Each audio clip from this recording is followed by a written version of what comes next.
So This meeting is being recorded. not yet. This meeting is being recorded. Alrighty. There we go. Okay. Good evening, everyone. Well, evening where I am. Night or morning to you if you're somewhere else in the world. Welcome to our first workshop in the series, our virtual workshop series for Afrowaveto. This is our third year. So if you've been joining us from 2020, thank you so much for supporting and continuing to come in and soak up all this information. If it is your first time, welcome to our workshop series. We have 6 that we've had lined up for you this year. We have over a dozen Canadian music industry professionals that have decided to give us their time and insights and information, and we really, really appreciate that. So welcome again. Just to kind of give everybody a little bit of a rundown on how we usually do these workshops. So the first hour, we'll just kind of have a talk with the panelists, find out some more about them, their experience. Today we have music creation as our topic. So we have sound engineer experience that we're going to hear about, production, songwriting, and all that good stuff. And then afterwards, we'll have a 30-minute slot just allotted to your questions as attendees. There is a button, a Q&A button that's specifically for the Q&A section. So when you're ready, you can send your question there instead of in the chat. It just kind of makes it easier to navigate and make sure that I don't miss anyone. So feel free to do that. You can send your question as soon as you have it. You don't have to actually wait until that 30-minute slot. And then once we get to Q&A, then I'll try to get to everybody's questions. All right, so let's get started. Just a little bit about me. My name is Karis. I am a singer, songwriter, music producer, all-around creative. If it's something creative, I will try it. Spent most of my time in the creative side of the industry, but growing, getting older, getting more experience, I kind of found a lot of inspiration in the business side as well and developed an interest in that side. I went to Harris Institute to kind of go and develop on my business knowledge in the industry, and all of that led me to Afrowave TO, where I currently am Director of Operations. I am in charge of these workshops that we'll be having for the next 6 weeks. I'm really, really looking forward to doing that. We have Denise with us today. We have Jason and we have Damie, all industry professionals who've been doing the songwriting, music production, and engineering for quite some time, and are all excited to be here to just kind of share this information with you. I will allow them to kind of give you a little bit of what they've done up until this point. If you need their full bios, it's on the Eventbrite event page that you click to sign into the workshop. So you can always go back and refer to that. And afterwards, I'll just kind of have them give us any other information or where we can find more about what they're doing and what they'll be up to in the coming months. So Denise, ladies first, I guess we'll start with you.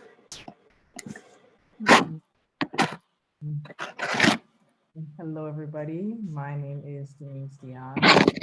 I'm an artist, producer, and songwriter from Toronto, Canada. And I started off as an artist and a songwriter, and through that, it kind of led me into the production world as well as a bit of the engineering world. So I've been doing it for over 10 years now. And I've also been a Juno, I guess, award-winning producer.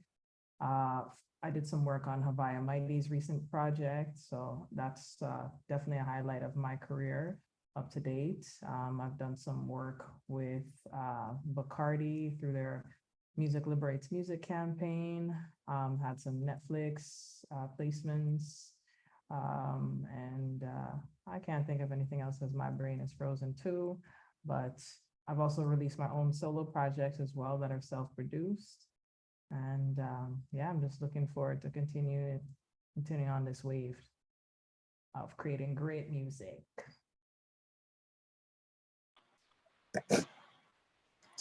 Okay, we'll pick on you, Damien, for next.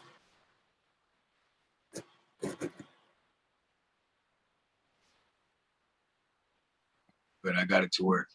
Um, as Curry said, I'm Damien Knight. I'm the owner of D1 Recording Studio. I run a record label. I'm an artist as well, and this started really long time ago. And that venture started me into thinking, well, maybe I can do more than being an artist because I couldn't get all the things that I needed to get done from the producers that used to produce. So then I started producing and learning to play music. And then that led me into seeing that there wasn't any engineers that was going to be able to give me the sound that I needed. And so I ended up building D1 Recording Studio, and one thing led to another. And the research on sound is really where I found myself now. Like the overall sound and texture of sound and tone of sound is what I think is my focus now. Being so far out of it now, even being so far in it, I kind of have a love for the entire thing, and it just seems like this great huge thing that I didn't sign up for when I started, but now I'm a part of. So when I take on the sound, I kind of see it in like a multi-dimensional way where it's more than just being an artist now, being a songwriter. It's all these other things. I've been a judge on the Junos. Um, uh, Lots of songs. I've mixed like countless of songs. I produced countless of songs, and worked with everybody from Avado to Chris, one of my favorite artists, to myself, like produced my own stuff. Amari Banks, a lot of Caribbean hit songs too, and still growing, still just as much fired up about music today as I was when I started, and still think that there's just so much more to know and so much more ways to grow in it. And glad to be here to share what I know. Thank you. Just before we get Jason and going here, one thing that we do as a workshop series tradition is everyone that's in now, if you feel like it, not forcing everybody to do anything here, but you can just send a little bit about yourself in terms of where you're tuning in from, and what you do in the industry. If you are just an admirer of the music industry, you can throw that in there too. But just your name, where you're tuning in from, and what you do. Jason, you can go ahead. Hey, thank you. My name is Jason Reynolds. Most people know me as Reds. I've been an audio engineer professionally for 18 years. My passion is really live sound and production. I'm production manager for Shaggy for 8 years. I'm touring monitor engineer and tour manager for Stephen Marley. I'm also the technical director for the Marley Brothers. Tour manager for Magic, good old Canadian group. And a tour manager and front of house engineer for Julie Black. Yeah, I mean, I've been a studio engineer also I studied recording engineering. I've been a freelance recording engineer and mix engineer for 16 years. I work predominantly out of Metalwork Studios in Mississauga. I also have my own studio. I started a record label during COVID with my good friend and business partner, and our first release charted. It's a release that was actually produced by Black Orchid, a Toronto-based producer, and pretty excited about it. Pretty happy about what it's done. It was a song with Red Rat called "This Summer." So yeah, pretty excited to be here and share my knowledge with the community. I call Toronto home. I'm hardly here. I happen to be here this week, but I do call Toronto home. So Everybody's running away from Toronto. Well, music is global. I mean, that's Yeah. the good thing. I think that's one thing too that when you thought it couldn't get any more global, COVID hit us all. And I think last year I was even saying like I I'm so used to just kind of going in and seeing the whole process in studio, but having created something like in my bedroom and then send it to someone to add their stuff to it, and then they send it to somebody else to get mixed, it's like it just became an even bigger, more global process. Just kind of shows you that there are very little limitations on stuff like music creation and creativity and imagination. So that is what we're here to talk about. Just explore every single thing that we can while we have these panelists just on music creation. Denise, I'm gonna throw it back to you in terms of just telling us how you got into creating music. Um, Well, I think a huge thing for me was at the time when I was growing up, I didn't really feel like I had the access to, studios and learning how to produce. And I think that's, a different story, especially being female and, trying to find those spaces and those places where Mhm. you could learn comfortably. So I wanted to learn how to produce my own music. I was writing kind of in the artist world. And I always just used to kind of mess around on a little keyboard and try and create my own songs. And then I said one day, I said, you know what, I'm going to go to school for this. So I went to school and I did a recording arts program. And that's where I started to get into the production and just kind of grew from there. But yeah, it really started off of just this desire of wanting to, kind of selfishly, I guess, make my own music, which I'm sure for a lot of people it's that same way. Yeah. How about you, Jason?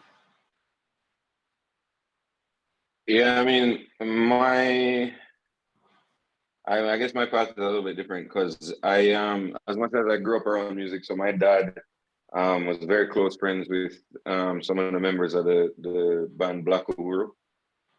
So my dad spent a lot of time in Waterhouse while I was growing up. Um, and like Zico who was Bob Marley's percussionist is a close friend of the family, was a close friend of the family. Rest in peace. Zico passed away earlier this year. But my parents never really wanted me to get into music. They're like traditional Caribbean parents, so they never really music wasn't really a profession that was really promoted in my home. In fact, as much as my dad was so close to the music industry, my mom, we were raised Christian, and I wasn't really allowed to listen to reggae music growing up. My first introduction to reggae music was a friend of mine brought Buju's first CD, Till Shiloh, brought it to school and loaned it to me. And I used to have to leave the CD. I used to put the CD on a concrete block in the garden when I got home because I couldn't carry it inside my house. But after hearing his voice, like something kind of, my interest in music and my exploration of music sort of began there. I was probably about 10 at the time, or 11, 10 or 11 years old at the time when that album first came out. And so but I still never thought it could be a career. When I moved to Canada in 2004, now I started doing live sound before then. Well, it was really when I moved to Canada in 2004, I was studying e-commerce at Durham College, and I got an email one day from the owner of Metalworks, Gilmore, and up to this day, I still don't know where Gil got my email address from or my contact information. I guess you could call it fate, but he messaged me and he said, we're starting a school in the studio for people who would be interested in studying recording engineering. And I immediately dropped out at Durham College and I enrolled. And my mother didn't talk to me for like 2 weeks. um, and the rest is history, as they say. I just figured out and found out that music could be a career. I mean, it was tough in the early days. I've always been a freelancer, so I've never really had a job, so to speak, in the music industry. I've had to kind of chart my own course and make my own way, but God has been good, and I'm here to tell the story today. Have multiple businesses in the industry, but yeah, that my path was it's not like I always knew that I Mhm. had some crazy talent. I refused to go to piano lessons when I was a kid. So now I wish I did. But It's funny how that works because it's kind of similar for me in terms of now I'm trying to like crank down on my theory. Um, I've known Davey for a very long time. He was the first person that I recorded with actually, which is how we know each other.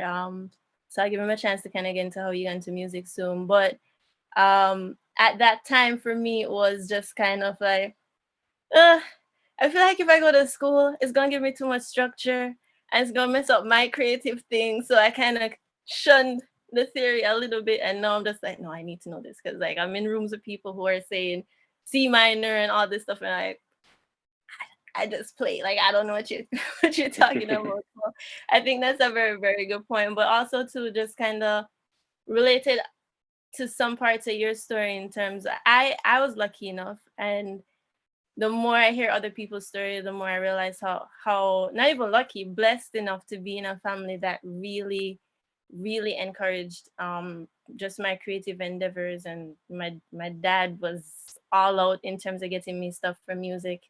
But I grew up with like in a very Christian home.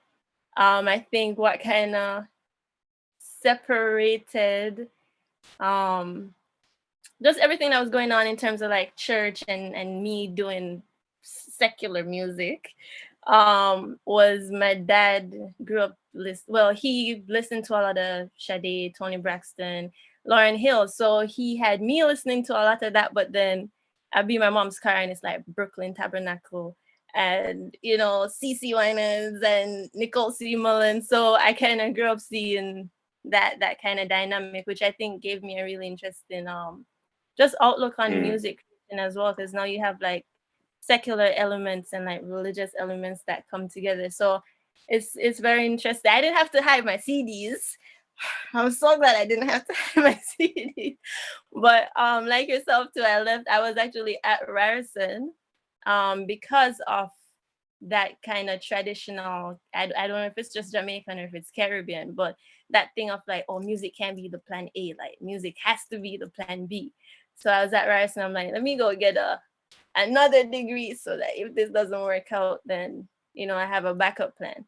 Um, because even being back in Jamaica as an adult, in 2022, music still isn't pushed as a possible career. It's kind of like, oh, if you're boss, you're boss. Like if you make it, good for you, but it's not like pushed as a career. So it's interesting, like to actually come to Canada and have a music production class, in grade 10. Like it's a completely different outlook.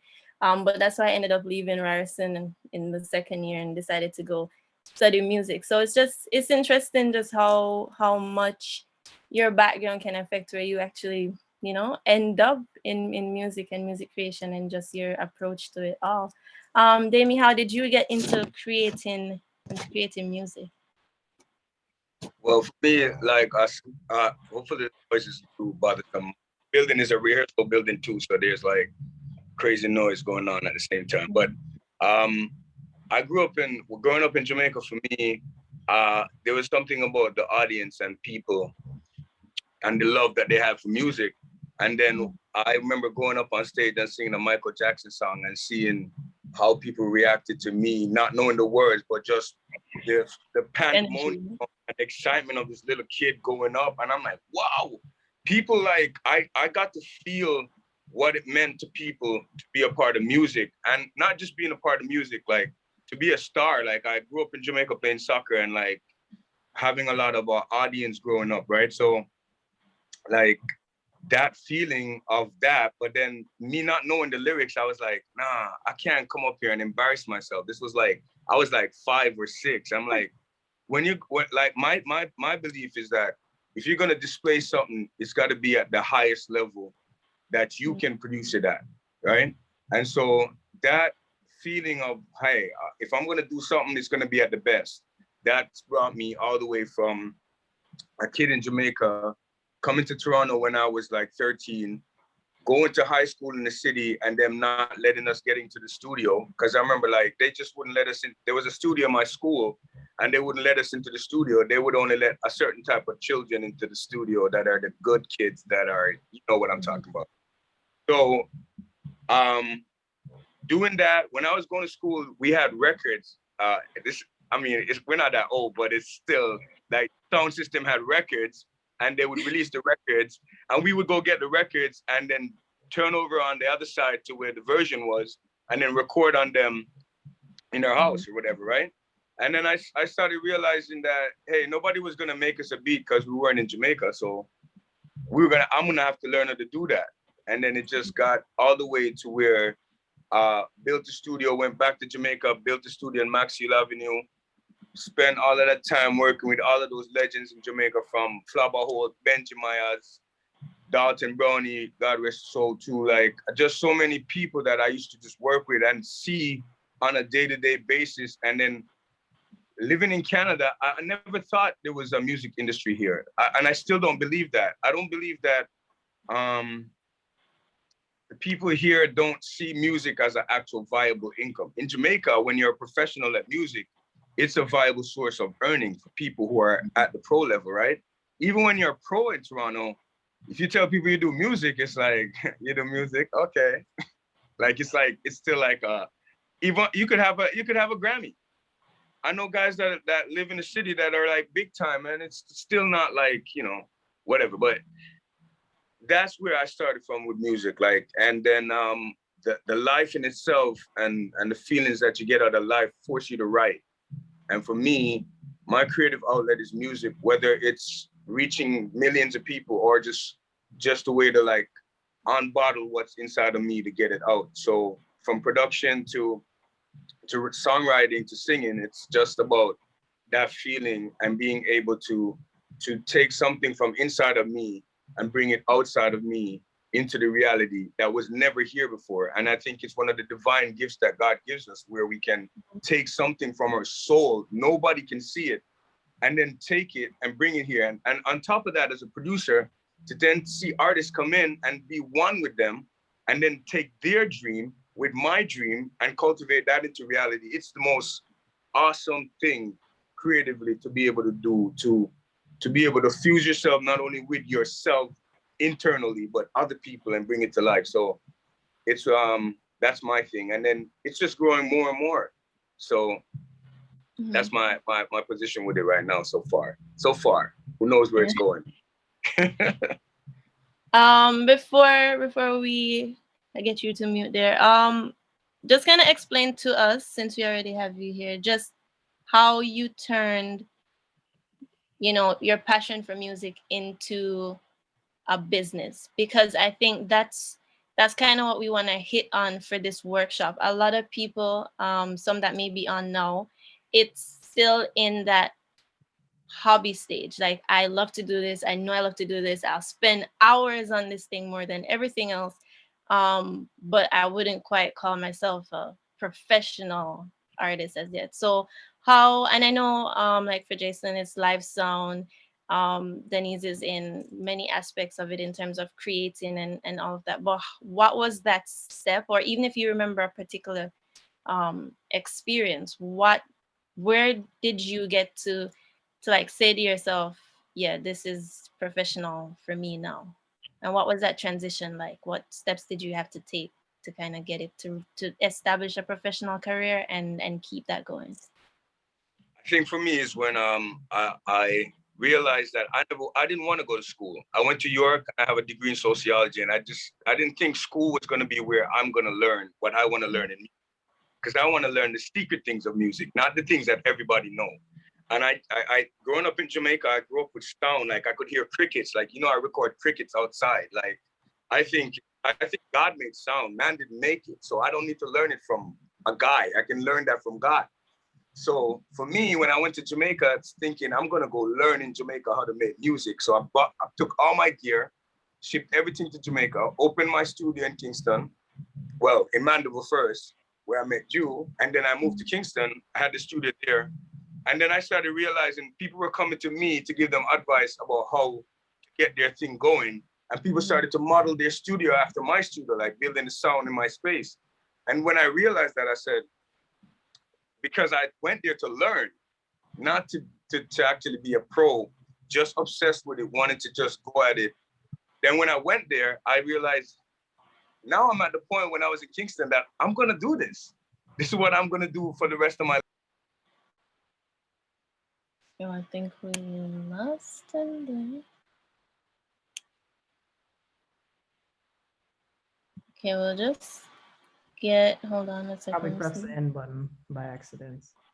Oh, that is a possibility. I've seen that. Last time his finger reached down. Oh, okay. So maybe he pressed. Well, we'll just give him a second to kind of get back in. Denise, do you want to just tell us how you went from I'm doing this for myself to I'm gonna put this out at a professional level, and I want people to kind of, when people ask me what I do, I'm gonna say I'm a professional artist. Like, how did you get to that point? I think we have him back. I guess we'll just we were switching to Denise there because we weren't sure how long it would take. But we'll have you finish up, and then Denise, you can just go right. Finish up, Dave. Yeah. So for me, after realizing, I think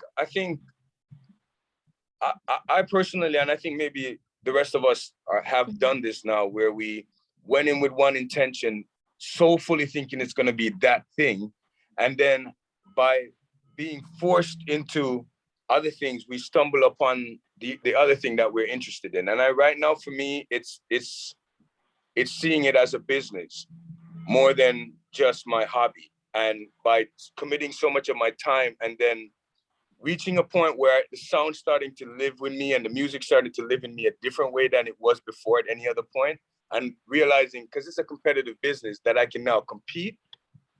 I now know it is as a product that I can have to offer, not just as a dream anymore. It's like tangible. And that's how I decided to now make it into something real. I think when you start off in your basement and you're doing it and you're trying a thing and you can make a beat good once a year, and then you want to start being somebody that can make a beat. Every time you go up making music, you can consistently create a product that you can consistently do. And that's when I think you know that you've made it to a point where you now have a product that you can put out. And especially in the studio business, whenever anyone comes to me, I have to be able to deliver something that is a product that I have all the time, right? So that's how I internalize turning myself into a pro at what I'm doing. Denise? I mean, I feel like there's different ways that it kind of happened for me. When I was coming up, I was very much a fan of networking, going to different events, going to like workshops, conferences, panels, and shaking hands and meeting those people that maybe not in that second, but maybe down the road, something could kind of happen from it, and just growing a relationship out of that. And so I, like years later, there are a lot of people who, still reach out to me that I've known from like way back when, when they first saw me just kind of making my rounds. Like as an artist, I would get the 1-2 shows of like, hey, exposure, or we can pay you like this, fee or whatever. But when I kind of shifted gears, when I started to think more about the production side and kind of entering that world and seeing how much people were gravitating more to that side than, me being the artist. And like a lot of that kind of happened and grew from me doing beat battle competitions. So I had done like Battle of the Beat Makers. I had done some beat making competitions in New York and in LA. And just through that, it's like it kind of like spreads like wildfire when people see that, and then they start to reach out to you for other things, and so that kind of has grown that business side of things of, me getting paid. And, the producer side definitely has paid the bills more than the artist side. But yeah, for me, it was just really just kind of, I think like the biggest thing is going from saying to yourself, you know what, like I'm making this stuff in my basement, cool, but now I have to take my 2 foot down and I have to go out into the world have to shake hands and meet those people that can make it happen. Otherwise, it's just gonna stay on a hard drive or stay on your computer. So yeah, that was like, the turning points for me. I think it's interesting that you said that because that's how you ended up on this panel. I think it Because was we've known each other 2018 when we met at CMW. It was for 4 years ago. But actually, I think we were just in passing. Was with Honey Jam. I was with the Honey Jam group. I was just like, who am I gonna get on this workshop to talk about production? That can bring a little bit, something different and just kind of really contribute like a female No, perspective on this. yeah, Um, that's why it's important and to build those relationships. it is very important because you never. I mean, that was almost 5 years ago, and it came right back around full circle. So that is something that I think has been echoed through every single workshop series. It's been two things: knowing yourself. So guys who are here and girls who are here, take notes. Knowing yourself and networking. Those are the two things that have come up the most in like every single workshop. And I think that's very critical to remember just going through, a career, the journey of a career in the creative industry um is knowing yourself and also being able to put yourself out there and just network with people because you never know where it will, get you. And Um can I just add on to that? yeah, sure.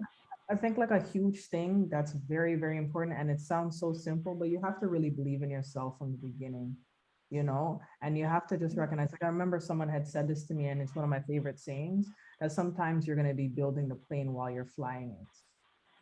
So you set your sights on something and say, you know what, I'm going to do this. I'll figure it out along the way. And don't think about like this imposter syndrome of like, I don't know. Just know that you will figure it out and you will learn and you will go along the way.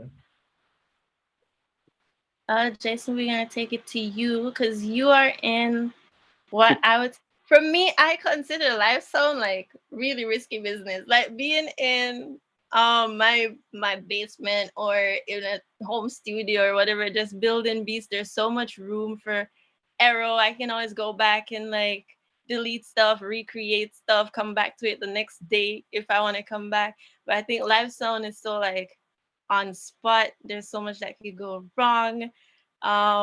Even like training and just getting into this as a career, what did that look like for you? So I'm a little bit different from Damien in the sense that so let me start by saying this. My biggest impact on my music business career is not a music person. It was actually a guy who runs a massive financial services business. Because the principles of business can be applied to any business, right? Whether it be music or whether it be finances. So I learned the most about business from a guy who has 1,500 licensed financial advisors working in his brokerage. Because for me, there's I kind of break it down, and to the attendees watching, we had no idea these questions before. So I'm trying to pull out all my everything that's in my brain, that a lot of it's from experience. I'm trying to pull that out in a concise manner because I don't want to dominate the conversation. But it's very simple to me. If you break it down, a house is built in three major parts. You've got foundation, walls, and then you have a roof, right? If you look at the foundation, for me, I think the foundation of building that house has to do with, it's two parts. One, figuring out if really what part of the music business is for you. So that's going to take some honest self-diagnosis, which sometimes human beings are not great at. You're going to have to look in the mirror. You're going to have to listen to your stuff and go, like I did, that listen, yeah, I can sing, but being an artist is not going to be for me. Okay. I get a lot of songs to mix sometimes and I go, okay, this person needs a good talking to, because this, you should probably look at, there's other areas of the music industry that are incredibly important, right? We glamorize artists, but nobody talks about the importance of artist managers. Nobody talks about the importance of A&R people. Nobody talks about the importance of tour managers, engineers, right? All of these things is what comes together to make a successful industry. So yes, we can't do what we do without people with talent, artists, but I understand that Shaggy also cannot do what he does without me, who cannot do what he does, right? So that's part one is first, and you may need to get yourself what I call some truth tellers, people in your life that are going to tell you the truth, that you don't have to guess whether or not they have your best interest at heart. So sometimes when they tell you the truth, it's not going to be pleasant, but because you know that they care about you and have your best interest at heart, you can receive that information in a safe space. So that's the first thing, is developing what I call your personal circle, right, of truth tellers. Then I'm a big fan of academia. So I am a big fan of bringing instant credibility to what you're trying to do, right? Because sometimes you might be on this call and you're saying to yourself, well, I don't know a Benji Myers or a Dalton Brownie. Dalton Brownie was one of my favorite people. I toured with Robert Brownie in Shaggy's band. We're very, very close friends. I may not know these people. So how do I get going into this room? Well, having some sort of credibility behind your name. No, that's not the be all and end all. The mistake I see people making too often, as Damien mentioned, is they think that, okay, because I went to school, now I'm entitled to this. No, because school is going to be as much of what you put in is what you're going to get out, regardless, right? So, but I'm a big fan of academia as the foundation. Then for me, the walls is networking. Once you have that credibility that in many cases will lead to confidence, because if you bring some sort of education to what you're trying to do, then you'll have confidence, like you're saying with studying theory, in being in rooms and being able to speak that language because you have the credibility of the education. But you're going to have to now build on top of that foundation and education and go out there and network, right? Like that music, I haven't created a resume in 16 years of doing this professionally. I haven't sent a resume to anybody. Somebody asked me for a resume like a week ago, and I was like, just call this guy and he will, like, here's my reference, call this dude. And you know what I mean? So networking is going to be the walls that you build on that foundation. And then the roof, straight up and down, is going to be you have to deliver when the opportunity comes your way. So I don't believe in luck. I often tell my students that the magic happens at the intersection of preparation and opportunity. So there's no such thing as luck. There is, you are prepared and the opportunity comes knocking and you're prepared for it. Oftentimes opportunities pass us by. We may feel the brush of opportunity. Sometimes we don't even know opportunity came to our door, but because we weren't prepared, we weren't ready to receive those opportunities, right? And so you have to work on, and sometimes, like Denise mentioned, you're not building this one by one. You're doing this all at the same time, right? You put up one piece of the wall while you're putting up a piece of the roof. Like you're spinning plates on, right?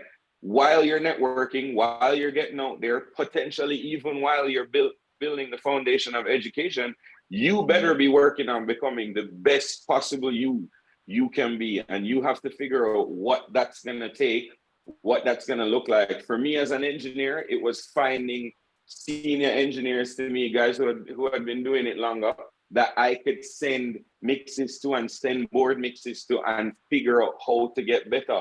And it was working against that benchmark. People like Stephen Stanley, people like Bulby out of Mixing Lab, people I was sending mixes to saying, yo, give me the real deal. I don't want to hear it sound good. I want you to tear everything apart strip by strip and tell me what do I need to do to get better. And I don't want you to tell me what to do. I don't want you to say, yeah, pull 3K out of your snare drum. I want you to tell me, yo, your snare drum have to sound better. And I need to go back to the drawing board and come back to you with something. And you say, yeah, that is how I'm going to learn. So, and that may not be the same for everybody. I figured out really quickly what I needed to do to learn and get better. And all that was going on while I was praying for a gig.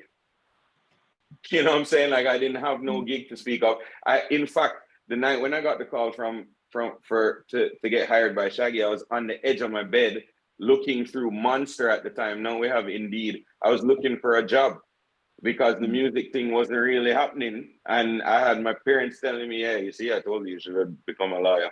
And like nothing was happening for me while I was still trying to be the best, while I was preparing, while I was telling people around me who was working in the industry, like, yo, it would be really nice to get hired by so and so. It would be really nice to do this. All of that was happening at the same time. And then it creates this perfect storm of you get one phone call because I networked with somebody, because I had done some work with Papa San years before, and the drummer remembered that, yo, this dude engineered for us in Toronto. You know what he doing? He was in a studio session with Shaggy's production manager, and the production manager at the time actually said to him, yo, we're looking for a monitor engineer. And it clicked, yo, this youth in Toronto that I worked with 6 years ago. So it's all that happening together at the same time. There's no secret. It's going to take work. I think that you see we had Jason sitting over there all quiet this time, and you just came with all these gems. That's exactly why I don't send them the questions ahead of time, guys, because you know when they're on spot, that's when the magic the magic happens.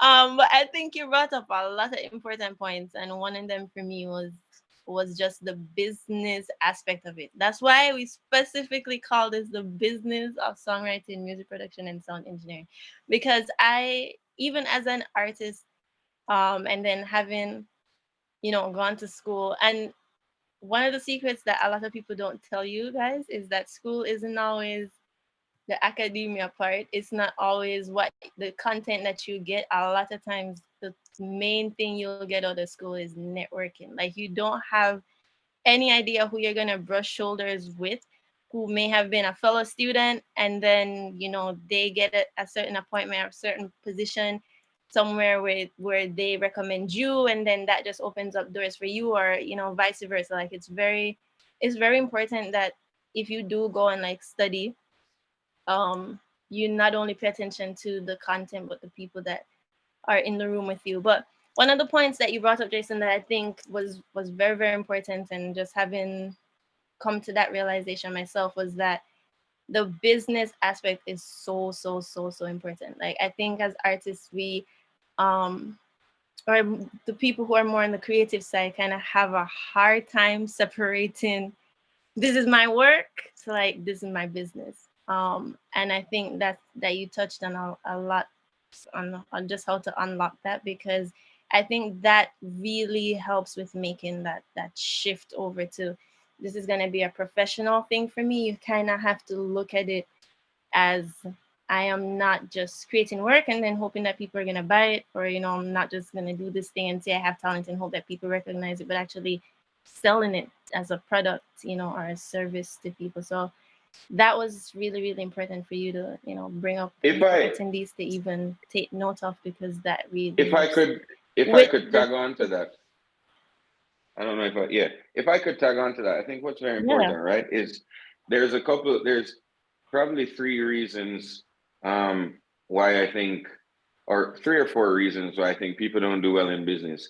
One, they don't understand what their product is, or so I'm sure with all the attendees on this call, if I was to ask Denise what her product is, or what type of music she does, or what she's good at, she's figured that out, right?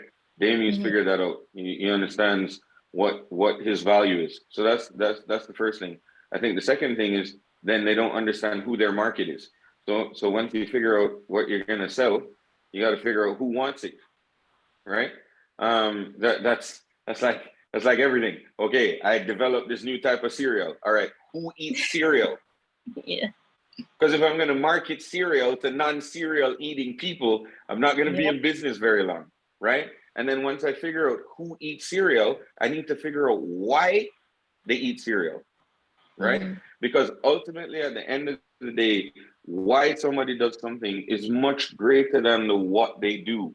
It's the same when you look at, let's say, if you asked everybody in here why they do music, The music is the what, but the why we do what we do, the driving force behind what we do is really ultimately what is the difference maker between success and ultimately failure, right? And I use those terms success and failure very loosely because there's no cookie cutter success or failure. It really depends on what goals you set for yourself.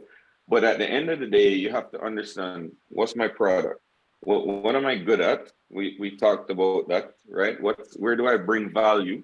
Because ultimately people are paid millions of dollars above what they're worth because of perceived and real value.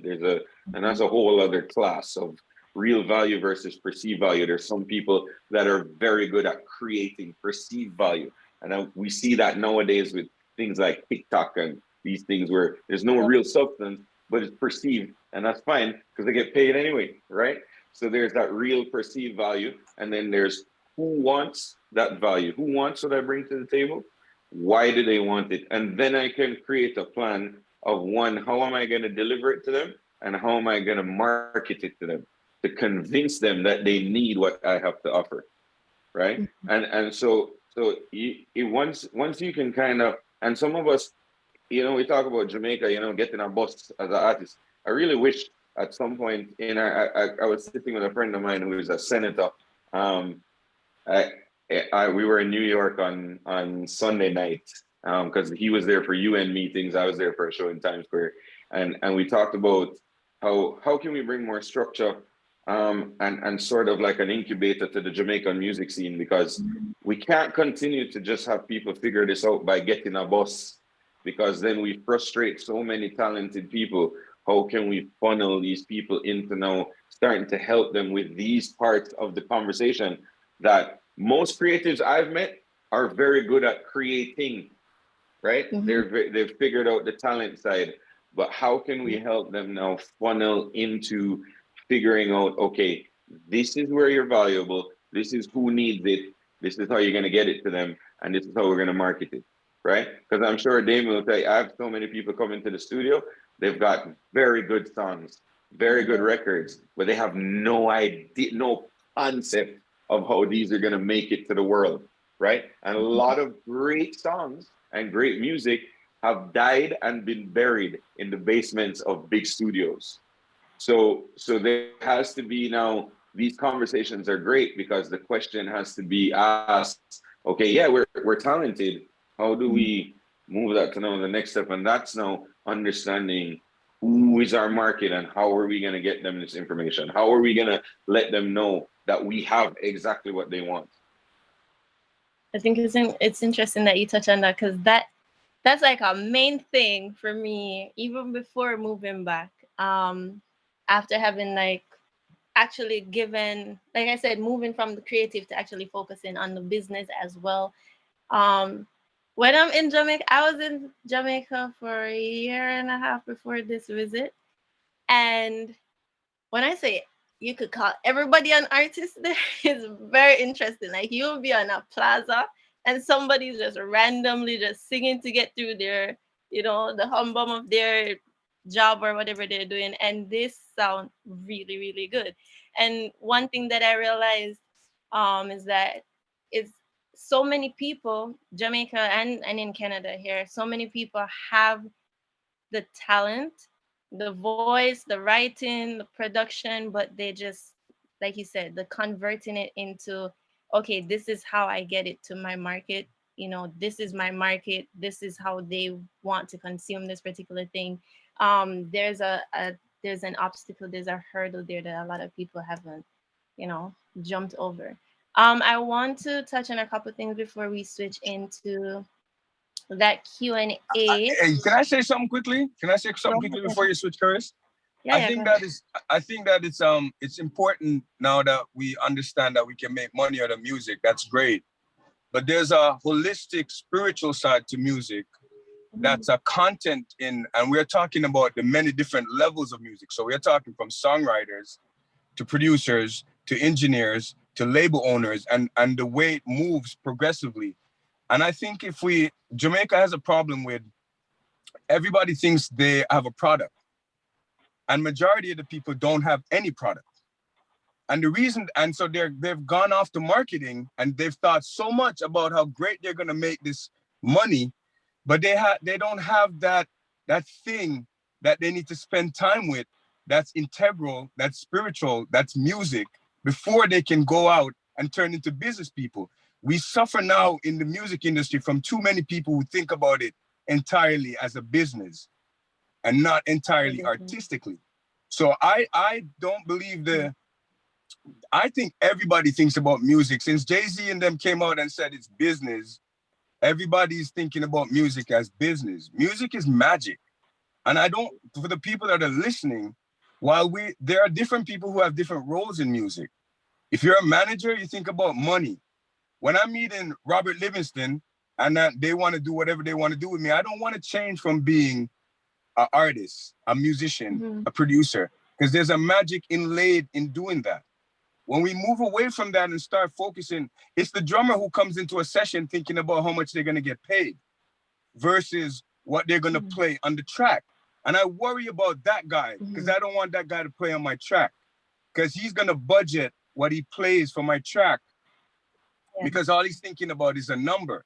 And the magic doesn't happen that way, right? And there are people who can make millions out of music, but still manage to keep the integral parts of music there. And that's what people are going to connect to. That inlays the product. That's going to be the magic.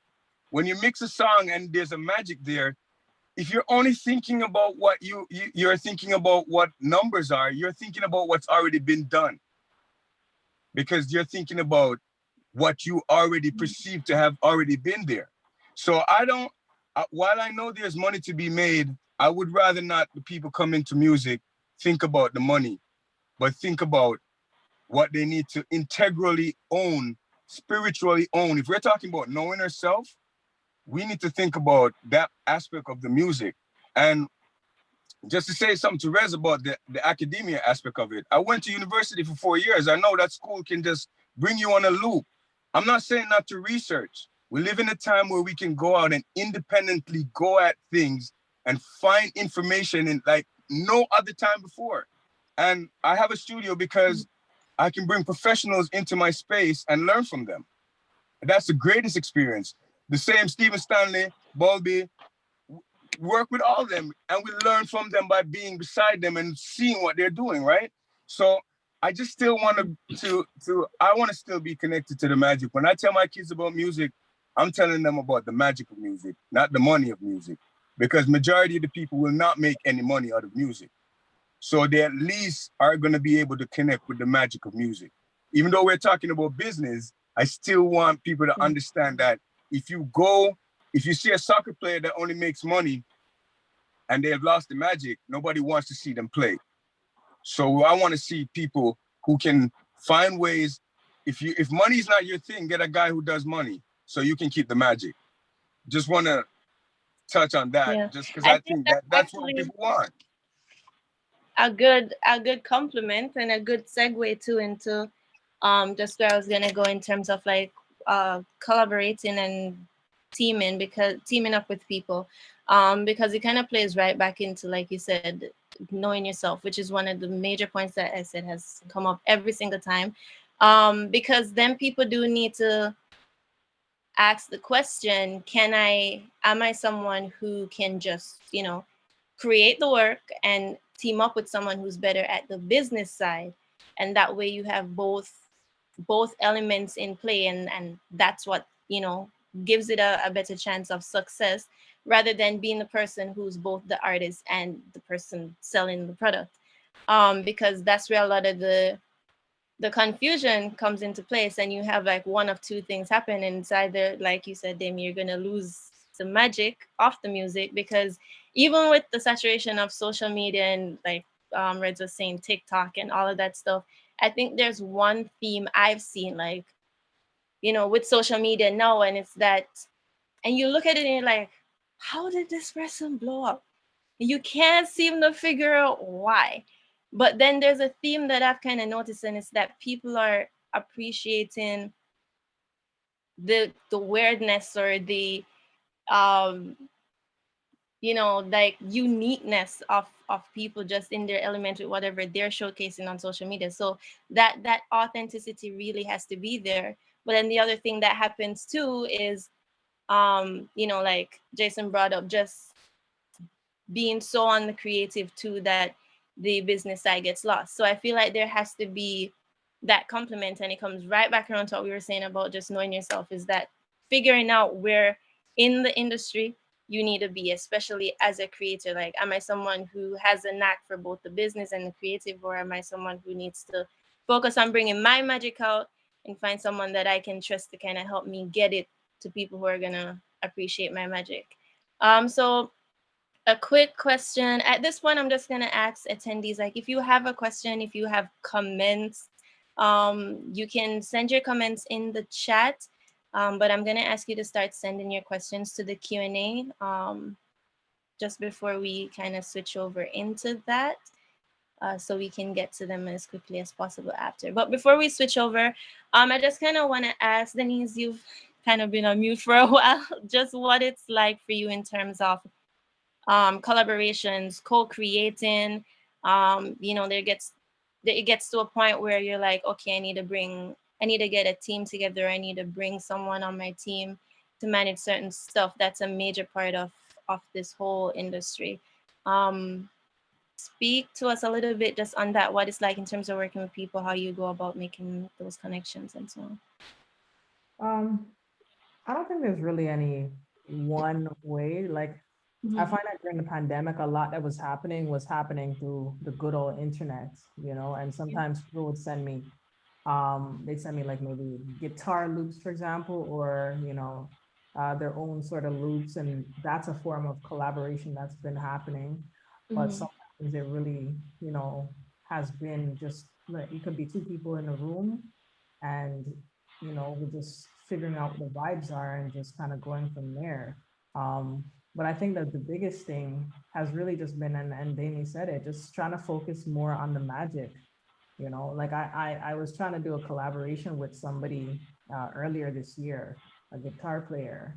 And I had a song that I was looking for a guitarist, and I didn't even send over the song over to this person. I was like, yo, just come by, let's see if you know how you feel about the track. And before I could even do that, this person was asking about money. And that right there is just like, it just shut everything down in terms of us even trying to collaborate and see if it's a possibility. I don't know how you're gonna vibe, but for me, collaboration, a big part of it is just really figuring out a common ground and a common vibe between people, and not necessarily like forcing that, because music, it does come from that spiritual place. And if we kind of skip over that, and sometimes depending on the situation, it can be a little bit difficult because, like, for example, I've done a few writing camps recently, and writing camps, the format of that a lot of times is they want you to go in a room with a bunch of people and create as much content, as much music as you can within a given time. And so with that, if you're trying to like kind of, especially me, if I go in there as the producer and I'm trying to like pull things out of whoever I'm working with, have conversations, it's like you only have 3 hours. There's only so much conversation. Like, you just gotta like get to it, and it makes it hard to kind of develop that connection. But given my choice and what I prefer to just find the right vibes with the collaboration. And sometimes even just before the collaboration happens, like, you just connect with some really dope people, and then before you guys even like talk about music or any sort of musical ideas are exchanged, that it's going to be something good that's going to come out of it. I think that's a really important point, and thank you, Dame, for bringing that into the conversation as well. Because that's the basis. Like I said, I've worked with him for a very long time. That's the basis of the relationship that we have in terms of why I recorded Damien. I think a lot of people who have, producers and people on their team and so co-creators that they work with, that's very important. Even I guess like for Jason, the artist, I'm sure that it's probably not. I was speaking to a guy in public relations in Jamaica recently, and he's like, "So what kind of music you do?" Because then everybody will promote, and it was just so interesting to just hear him, to hear someone actually say, "Hey, you could probably give me $100,000, $200,000. If I don't like what you do, I'm not promoting it." And that was like a hard line for him, and I think that was it was very refreshing to see, because vibe, as as we call it, is very important. Like when I go into studio with Damien, I know that it's not just going to be, all right, the studio session costs this amount per hour, this is the amount of hours I think it's going to take. Okay, I'm going to press record, you're going to do what you have to do and pay me and leave. It's so important for me, the conversation that we have, the into the booth and record. And it's the same with working with other people on production and all of that stuff. So I think that's a very important point in terms of picking people for your team or people that you work with or do projects with, is just having that spiritual aspect of it. Because what I find too, bringing it right back to business, because I think they complement each other and work together when you get the right recipe for it, is a lot of times the people who you don't vibe with are the people who are going to give you a lot of problems when the business aspect comes around. And I think that's Right. something that I've noticed. When you vibe with somebody, the business aspect becomes so much easier in terms of splits for royalties or coming back in to fix stuff. It's so much easier than someone who you don't necessarily mesh with right away. Jason, you wanted to I jump think in it's there? also important. I think it's important to understand that having a strong business side does not mean that you're neglecting art. Um, for those of us who are successful in the industry, it starts with the art first. Mhm. It's always about the art. When we develop a new show for an artist, we just reprogram Shaggy's show. It's a brand new show. It's centered around the art and what he's Mhm. trying to convey through the art of music. That's kind of what I started with in the foundation. It doesn't mean necessarily, and to be honest, like Denise talked about somebody who's focusing on the money first. That's bad business anyway, right? You can't talk business before you have a product. That's like, for me, Yeah. that's like business 101. If we haven't even created anything, what are you asking me about Yeah. how much money is this gonna pay? That's what I was wondering. But but just to, like on the flip side, if I had reached out to her as a work for hire, that's a different story. If I Different was like, story. Yeah, you're that's a trying to different create story. But together. I was trying to create Absolutely. together. Yeah. Absolutely. So I think it's important to understand that ultimately, and I always use this example, right? I broke a record for Carvin Winans. This is probably now. It was in 2018, right? And we got it to number 14 on the Billboard Adult Contemporary charts, which is R&B Mhm. charts, right? There's equal parts art and science. So what he brought to me as a record was phenomenal art. It was a song that he did with Stevie Wonder. It was so good. Started there with a song that they created. Where I came in was the science and metrics. I can tell you exactly how much money you need to spend to break a Billboard top 15 record in adult contemporary right now, because I know how many radio stations report to charts. I know how many radio stations need to add you as a spin. And we released that record when Queen Naija released their first single, and we watched both those songs climb the charts at the same time. So it's never neglecting the art, because it starts with the art. Regardless of TikTok, regardless of all these new things, anything that is going to last starts with, first of all, being a great song. 100% of the time. If All right, it starts with being a great song. one thought here. When somebody tells me they can tell me how much money it costs to make a number one song, there are songs that are number one songs that didn't cost any money to make it a number one song. There's music that comes to life that people didn't sit down somewhere. You know how many studios I've been into where people are telling me they're gonna write a number one song? And I laugh because I think it's hilarious when someone can tell me they can sit down and write a number one song. You work with Shaggy, ask him how much money it cost them to do It Wasn't Me compared to Angel. When Angel cost them so much money to make, and It Wasn't Me cost them So way less money to make, and was so not so the I didn't song they say thought was gonna be the number one, right? So people people can't really, people determine #1 songs. Fans determine #1 songs. The people in the world connect with songs, not just based on how much money we have to spend on a song, which I agree with you, the business is essential. But then there are things that happen No, that are no. So just beyond our... hold on. Understand what I'm saying? I never said you can write a #1 song because one of the things I live by is something that Shaggy taught me, that you can't make a hit. Hits are found in the volume of songs that you make. So that's not what I said. I don't know But about that. no, you can't sit on. Nobody has ever wrote one song and that has been the one hit song. Hits are found in the volume. So, but here's the thing though. #1 charted songs are based on radio spins. Radio spins are based on like reporting radio. This is the metrics of the business. So yeah, you can make a great song that doesn't go #1, but the fact of the matter is radio spins are based on pluggers who tell radio stations what songs to play, right? So with every rule, there's an exception, right? It Wasn't Me is a major exception to the rule, but every other #1 song that Shaggy has released has been a radio plugger who goes to radio and they get spins and spins report and it charts. Like that's how songs chart, right? It Wasn't Me was a guy who downloaded a song on Napster, right? So it's very important that we understand, yes, there are exceptions to the rule, that there are songs that create buzz organically, but that is the minority. That's the exception to the rule. The majority of songs that chart and go top 10 and #1, there's marketing money behind it. I think too, Every single song Drake releases, you know?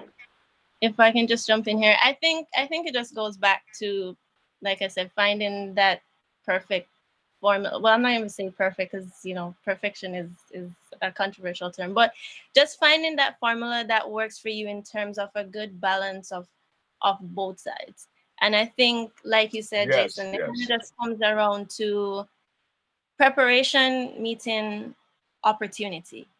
Because you could have great songs, but if you're not prepared, then you're gonna miss the opportunity. It's a lot of it is timing, and that I think that's a whole other discussion in terms of just the marketing of music. For those who are interested, we do have a workshop on that coming up soon.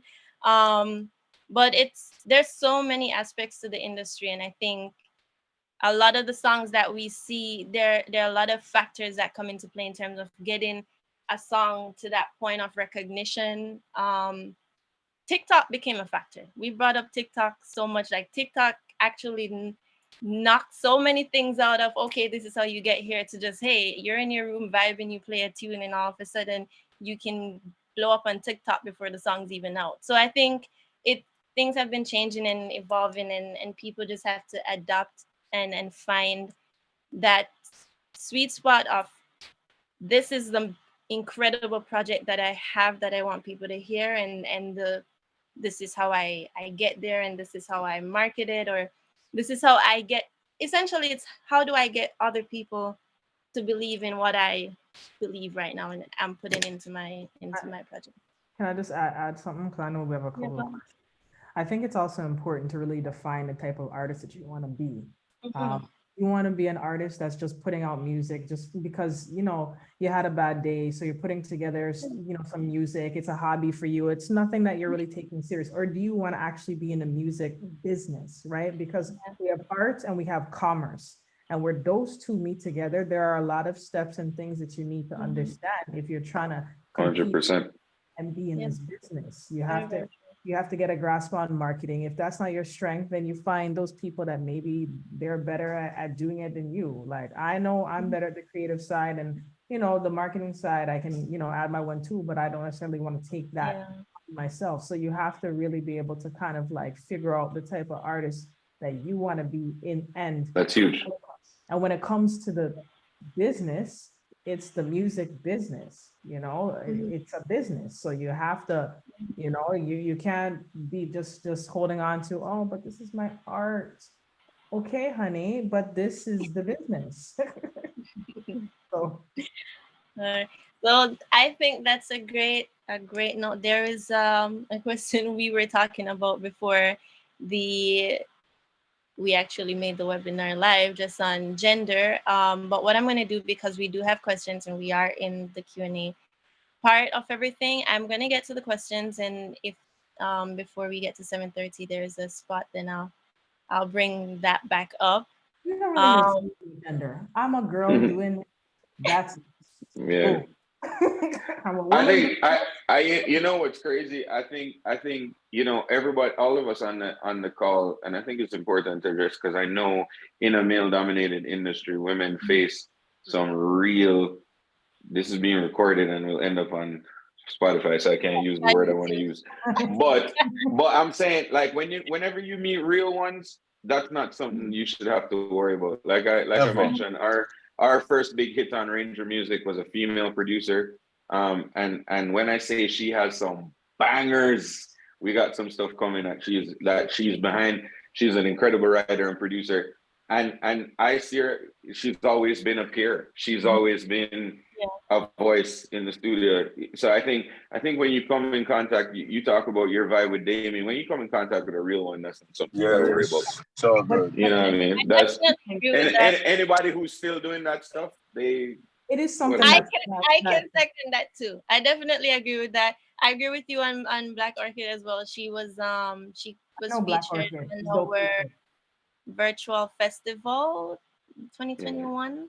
I believe But she I just a note to that though. There's still Mhm. men in the music business that are going about the music for their own A side hundred. intentions. Yeah. So I can't even speak to what you guys are talking because we work together. I don't Mhm. really Yeah. see the world like that. But there are a lot of men when I hear them when you guys leave the studio, I hear what they say and I think, wow, if you was alone in the studio with this person, this is not this is not well intended. So I can only I know it's crazy.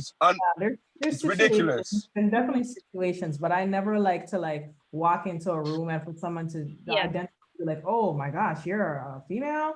No, Yeah. Yeah. like don't even and I don't personally, I think like there's only so much talking that we can do. Like the action just needs to be like, yo, if Mhm. you're a male and you think of like somebody dope to do the job, hopefully there's like a female that you could pull from, your little whatever and Yeah. say, I don't recommend this. I think it's more about that allyship because there's a Yeah. lot of us dope females out there. And I think that we're a little bit more quiet and kept. Like when you're looking on the credits, you don't see a lot of females. Yeah. Mhm. There's a lot of like whenever I'm talking about, any females want to learn, there's a lot of women that'll kind of raise their hand, like, oh my gosh, yeah, me, I just didn't know where to start. So we're out here. It's just we just Yeah. need more of like the access and the opportunities.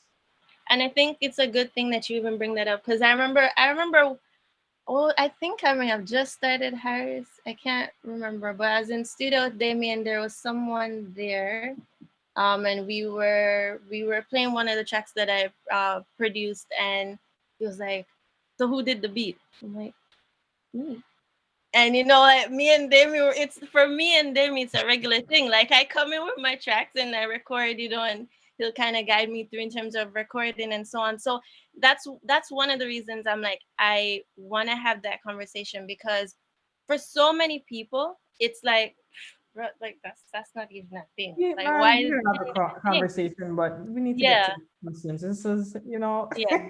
Because I think I Yeah. think that's a lot of it. Like I Um, I believe from my experience, like a lot of people have moved on from this like gender dynamic, especially with production and engineering, because once upon a time, like females were like the artists, like for a lot mhm. of reasons, It's in terms, definitely especially shifting and changing. yeah, like selling Yeah. music and so on, that was such a big thing. But I think what's happened is that most people have moved on from the actual like, okay, like male versus female in the industry, but a lot of females haven't been able to I don't think move on from like what was the feeling that's left over in terms of like, okay, I know it's nothing to me, and for a lot of people it's like nothing, but there's still this like almost like a hesitation because there's this leftover void that, okay, we've addressed like there's equality and we want to have that kind of equality, but there's still this hesitancy in terms of, okay, when I walk into this room, are these people like with it and with the fact that this is no longer a thing, or is it I still don't going think to it's be never this, not going like, to be a you know, thing. I don't think it's a create matter of conception? we've moved on. I think we've just gone from a point of like, okay, we've talked about it. Now hire me. Mhm, Like, mhm. let's Yeah. just put the action behind the talk. Yeah. So I think that's a great point, because I think that kind of just hits the nail on the head. Like, the conversation has been had, Mhm. but it's now, the action part is always the part that, like, takes a little bit. Action, not a bergamot. We're gonna leave it right there. That's a perfect Okay. outro. Let me get to some of these questions. I apologize. I realized that the chat was disabled. It wasn't allowing anyone to send anything in there. Thank you to the attendee who let me know that. If you guys want to go ahead and put anything in, you can do that now because it's open to everyone. But so someone here was just saying thank you to everyone. You dropped a lot of gems in this workshop, super knowledgeable, and I appreciate it. We have a question here. When people judge music, they judge the art itself, sound composition, etc. As artists, we sometimes feel that people are judging us since we put ourselves into our art and fail to understand that they aren't being critical of us but our end product. How do you not take feedback or comments personally or let it affect you negatively? So I feel like this may be a Denise and Damie question in terms of the artist side, but Jason, if you do feel like jumping in, just I'm sure that people have had their comments on your work, positive or negative, so Mhm. you can feel free to jump ahead as well. But I don't know if one of the artists on the panel want to take it.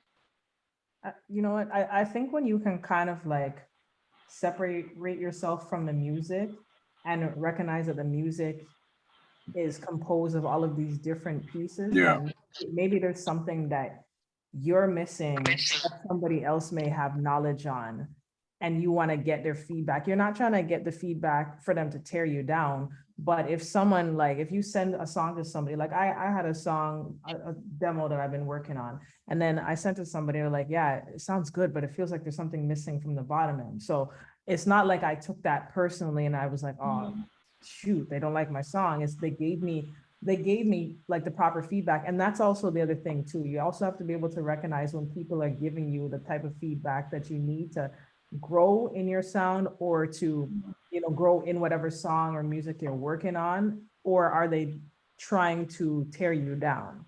So Yeah. And my answer to it as well, even from an engineer perspective, I sent a track that I produced and sung on, and the mastering guy was saying, "Oh, there's no kick drum, and I don't like what the kick drum is." And after doing this for so many years, I was still offended. And just to say that I am going to get offended, but I'm interested in my product, so I'm able to separate myself and my offense. I go away for 3 days. I get pissed off, and I go back and I realize that he's right, and I go work at the track because my interest is in getting better. And I can be offended. you have to be That's a part of the thing. But yeah. I need to just reflect on it and then take that. There's a passage in the Bible that says fools are offended by words and wise men take counsel. So if you're offended by the words, and then you take it in and you realize, wow, there's something in it. And if it's garbage, it's just garbage. It's like if you realize, nah, that's garbage. Get out of here. You got to be able to see, and the offense never goes away. When you put your heart and soul in anything at all, when people are don't like it or for whatever, it's just, you just kind of learn that if I'm interested in what I'm doing and I want to grow, I have to take offense too, like as a part of what I'm gonna do to grow. Because it's just how it is. People aren't gonna like. You can have a room. Reds can be mixing a whole stadium full of people, and there's gonna be 100 people in there that's like, I don't like it, and then there's gonna be 50,000 people in there that like it. So it's like, you do that. I think you have to have thick skin to be in this industry, because music is so subjective. Like, you know what I mean? It's so subjective. But I think on top of that goes to what I was saying earlier about having truth tellers that you trust, that you know that these people have your best interests at heart. I have 3 or 4 guys including my mastering engineer and Xavi, who masters for me, has Grammys and did Jesse Royal's album. Like when I send things to these guys, I expect honest feedback because we're all pulling for the same thing. We're all trying to make great records. You get what I'm saying? So I know if Xavi calls me, like, when the master and engineer say, "Yo, boss, welcome to the kick drum, fix the kick drum." It's not because he wants to tear me down. It's because he wants that when he masters this record, we're gonna have success on the record. We all pushing for the same thing. So having truth tellers in your life that you trust is huge, because I remember Veer, my best friend, who is, like, in my opinion right now, the greatest engineer for reggae music live, hands down.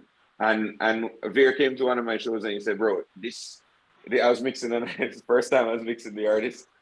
And no, he lied. It was that show. You'd watch an Instagram video. And he said, "Listen, you have to fix up that mix because that sounds like some high class shit."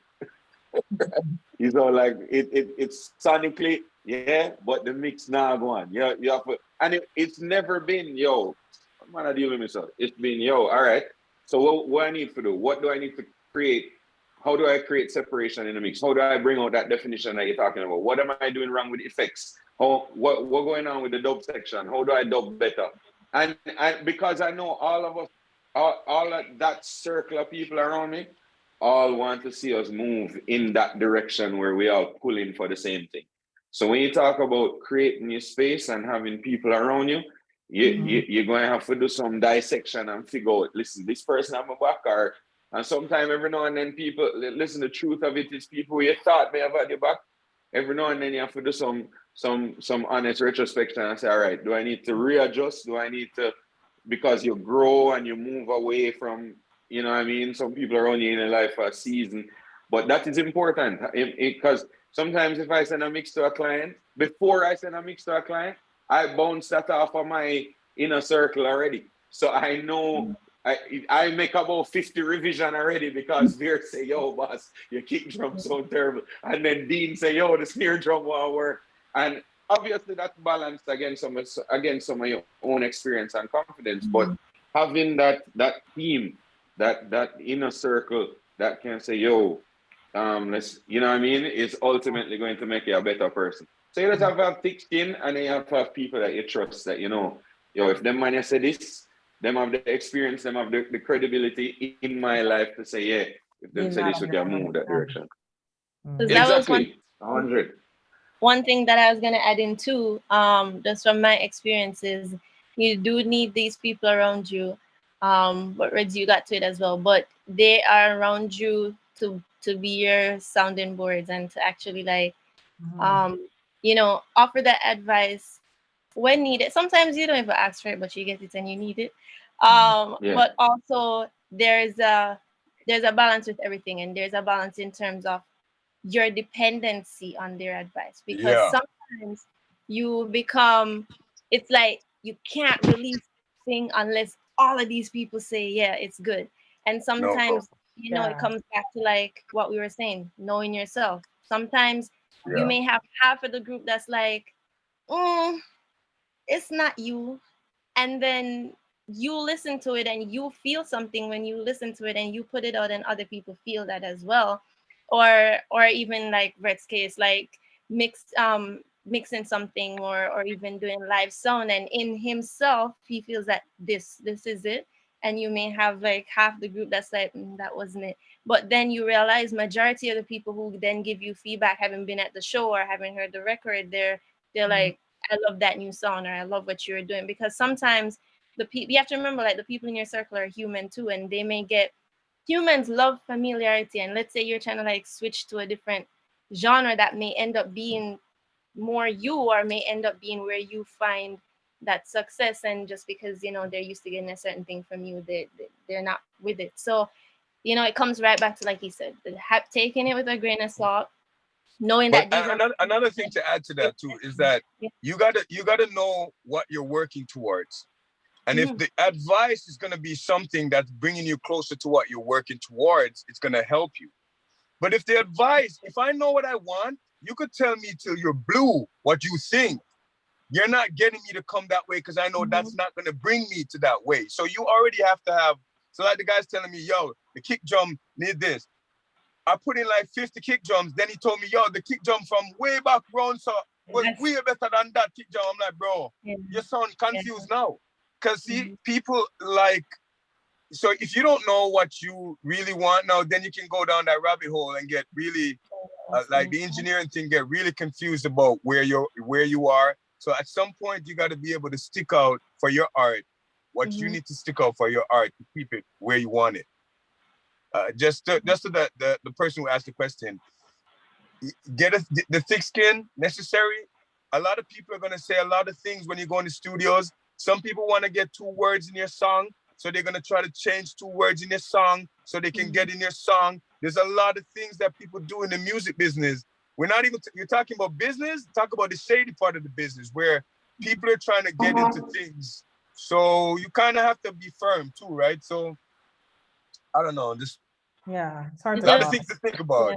It's a lot of balance, but like Denise said, you learn to fly the plane and learn everything while out you're making, while you're flying it. So just making that.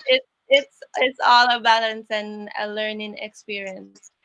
We have to Rez. Okay, Rez, they're calling you out specifically. How much Yeah, approximately yeah. you ready? I read the question. I'd encourage Dupes to hit me up on IG or something. That's fine. We can discuss it more in detail.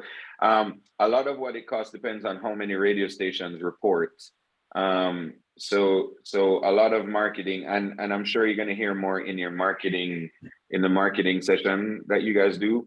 But charting a song, and bear in mind we're talking about radio charting, not iTunes charts. We're talking about like moving up Billboard charts or radio spin charts. Depends on how many. First, you have to find out how many radio stations report in that category in North America, because you can focus market depending on region. Like you can market in Europe and UK. You can do North America separate. So if you're asking about dancehall specifically, for example, it costs way less money to break and chart a dancehall song in North America because we don't have commercial radio stations necessarily that play and report the dancehall charts. It costs a little bit more to break it in the UK, for example. But dancehall Afrobeat now is starting to cost more because Afrobeat is obviously on an upswing. Costs way less than hip hop because hip hop is an established genre. So you probably in America alone, you probably have about 170 stations that report and move charts in hip hop, versus with dancehall and Afrobeat, you're looking at probably only in dancehall, maybe 20 stations that report from terrestrial radio and satellite radio included, right? So you don't, it costs a lot less money, just to give you a general idea in terms of what you would need to get radio spins. But and it also depends on if that genre, if you need to chart a song. You understand? Like for if you want the spin-off of touring and everything that comes with it, then you're gonna need charting, right? Like charting, that's I think what a lot of young dancehall artists don't necessarily get right now. You can't get great touring opportunities if you're not moving radio spins. Like radio still factors in to building a successful touring brand, and not just terrestrial radio. Internet radio moves that needle as well. Satellite radio moves that needle as well. So you're gonna have to do some research in your genre specifically, and what you're trying to build. Figure out what the outcome needs to look like. You don't go and bake a cake starting with ingredients. You figure out what kind of cake you want first, right? Denise hit on that, what kind of artist you want to be. Damien hit on that. He's like, yo, what are you trying to accomplish? So figure out what you want first, what kind of cake. If it's red velvet cake, then you need XYZ ingredients, right? And then you can start to figure out what you need to do from there. And hopefully there's more vehicles like Afrowaveto, like Jaria. They're trying to do stuff in Jamaica to bring that education and connect people with the people that know this information. They're out there. It's just really trying to and get involved in anything you see. There's stuff like Advance, anything that's pushing the culture. You got to get out there. it costs you a little bit of money to register for these things, I would recommend it. Go out there and meet these people who there, because like I said, the people who have the information are out there. Sometimes it just takes a little bit to find them, but you will. Very true. And it starts with the magic, Damien. It starts with the art. Gotta have a good song. If you don't have a good song, all this 100%. doesn't matter. It Yeah. doesn't matter. Gotta have a good song. So we just have someone here praising all your advice, saying they appreciate the insight, and I can echo that as well. I have gone ahead and thrown in all the panelists' Instagram handles so that you can reach out to them if you have any other question that you weren't able to get in today.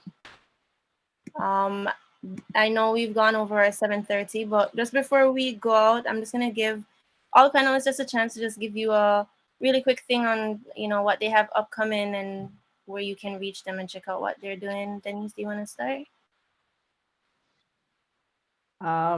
For me, I'm working on a few projects for next year. Producer project, solo EP, and then a longer solo project. So that's what I have going on. And I'm always collaborating and just working on music with different artists. Sounds good. Damien, how about you?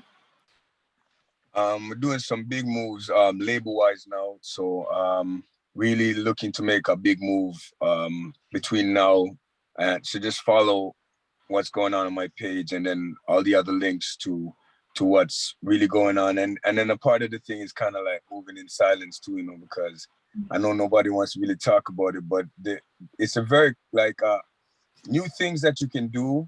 Sometimes you kind of keep it on the hush because the reality is that there's lots of things going on out there. People want ideas, right? So in terms of your artistry, some people are dropping their 15 seconds on TikTok and people are stealing them and turning them into songs. Not to say that that's whatever, but more things coming, you know what I mean? So working in the studio and working on building more studios and looking to build studios in places that people need studios. So that's really what I'm working on doing and being a part of the back end of the music. Awesome. And Jason? Yeah, I mean, I'm very active on Instagram, so you'll always know what I'm up to if you follow me on Instagram. But I current stuff. Julie Black is releasing an album tomorrow. Three rocks and a slingshot. It's independent. I have 2 songs on that record. Foo Gal and Time for Jesus, which was released as a single. So that's current. Yeah, we have some EPs finishing up, and I'm always touring. I'm on the Legacy Awards this week, so I'm the front of house music mixer for the Legacy Awards, which is a black owned Black award show. It'll be airing on CBC on Sunday night. So if you're around, check it out. I'm part of the crew for that show, so that's what I got going on currently.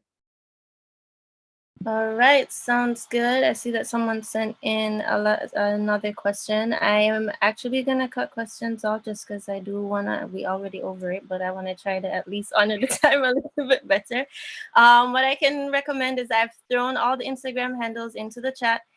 Feel free to reach out to the panelists. But we do have. I see that this is specifically a budgeting question. Our next workshop is actually on financial literacy. So everyone feel free to register for that. The link is already in our bio. We talk a lot at Afrowave about how to get funding and all of that. So this year we're just like, you know what, we've told you how to get the money.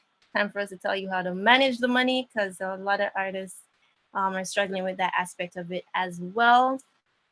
So feel free to register for that and our third workshop as well. Those links are up and we'll throw the other 3 up shortly. I want to thank everyone. Panelists first, thank you so much for dedicating your time and giving us all this information. It was information for me as well.